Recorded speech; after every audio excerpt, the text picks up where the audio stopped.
One day, James, he was sleeping. His face says otherwise, but trust me, guys, he's sleeping. When all of a sudden, Gordon killed Fergus. Actually, no, sir. You cannot hit my ribcage with a metal bar. We never liked that guy anyways. You're next, Doc. Okay, can we actually do something besides murdering engines, please? Like being productive? On what railway does it actually serve his community? Look, that's like every other railway on the world. Yeah, but not here. Lol. You just gave me Terminal 1 cringe by the fact you just said lol unironically. What if we build a bridge across the ocean? That'd be silly, that would never work. It would totally work, Gordon, let's do it! Alright, bye-bye, Arthur. Take care of Fergus's dead body.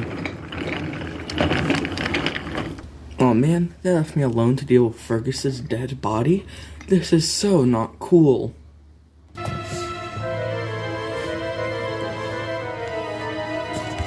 Guys, I'm really starting to think this is a bad idea. Shut up, Thomas, you're never correct. Guys, I don't think this is a good idea. Yeah, James, you're right, we need to get out of here. Bruh, right?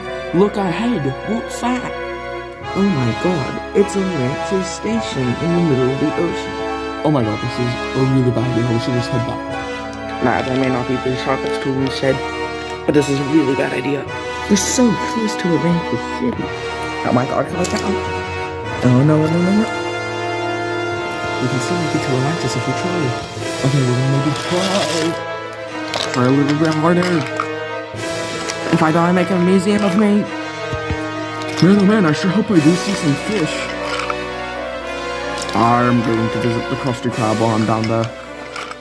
Question: several subject engines found dead at the bottom of the ocean, and a mysterious railway found in the middle of the ocean. Harold on the scene. Yeah, I don't know how I'm still alive. I'm pretty sure I died.